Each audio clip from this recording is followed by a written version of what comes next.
Probably one of the biggest differences of playing the Rock 3 on a solo piano versus the original version is that the easy parts of the original are no longer easy.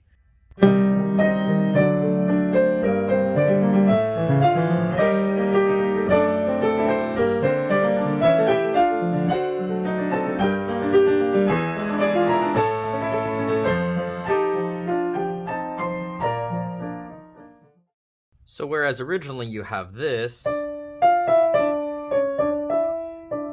all of a sudden you have to play it with one hand. And playing a nice legato line in octaves is never very easy. Take this measure for instance. If you notice, I'm doing something with my thumb, and I kind of steal this a little bit from organ technique back when I was learning to play organ. But what you want to do to get this smooth is begin moving your thumb towards the next key ahead of time, and that involves kind of getting up on this part of your thumb and getting it ready to hook over to the next key.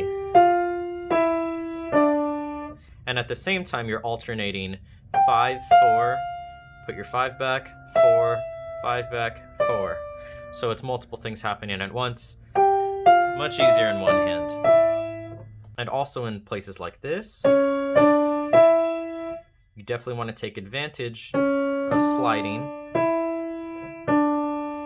Same idea, except I'm getting up on the thumb.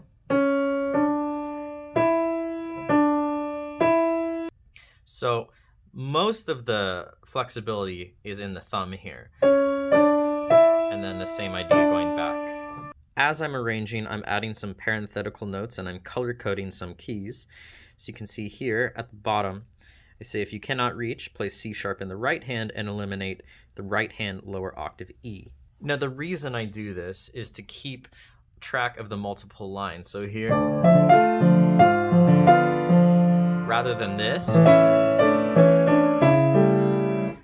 I don't like the fact that the rolled chord kind of takes away from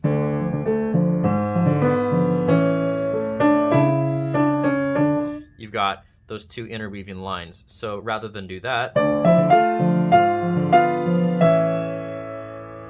I'm able with my hand size to reach from E to C sharp, and that accentuates this without a break in the line.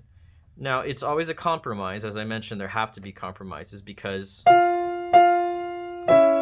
now you're missing the lower octave. However, I think it's a little more convincing this way.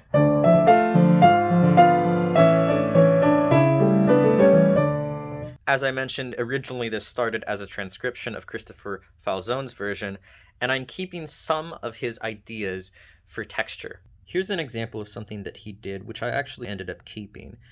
You have the 32nd notes, and then you have a triplet 16th. From the original score, there are no 32nds, nor is there a triplet 16th here. You only have 16ths going on in the strings, and you've got longer sustained notes, and of course the piano line.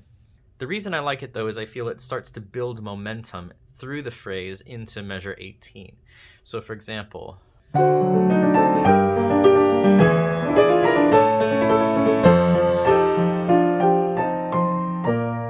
also, this 32nd figure,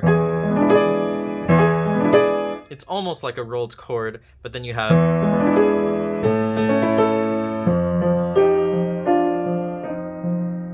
and it's kind of nice because it sort of starts to hint towards that ritardando we have in 18 by naturally slowing the rhythm from 32nd to a triplet 16th, then to eighths, which are slowing down even further. I'm also going to try to provide more fingering suggestions. Now, of course, fingering is something that's kind of individual, so I'm going to try to make it apparent what is editing suggestion and what is originally written by Rachmaninoff.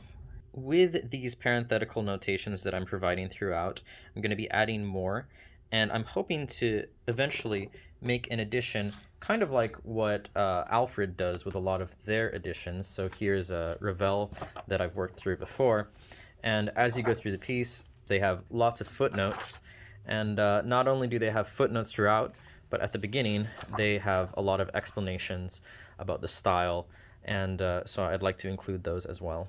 Here's another example of a place where there needs to be a sort of a compromise made for my hand because I can't reach from this D to this F sharp, so that's another place where I included, if you cannot reach, play the low D up 1 octave. So ideally you would have this. So you've got the bass moving from C to D, and you have this melody along with the upper melody, of course. I can't reach that, so again, I prefer not to do this. I couldn't really find a great solution for including this in the pedal without breaking up the line. So instead, the next best thing, you miss a little bit of that bass motion, but in any case, the important lines are now. As we come to the end of the first statement, of course, we have this piano line. And I've talked in the past about how this is sort of Baroque style playing. It's almost something you might see in Bach. Now, when we include the orchestra line,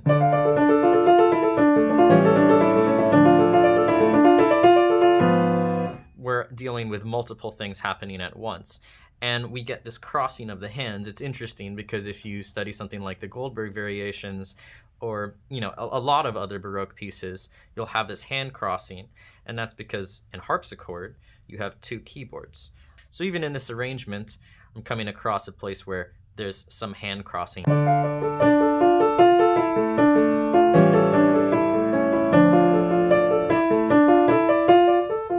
And if you've ever wondered why in music you have doublings of the same exact note, for instance, this E is exactly the same as that E, this D is the same as that D, so why repeat it?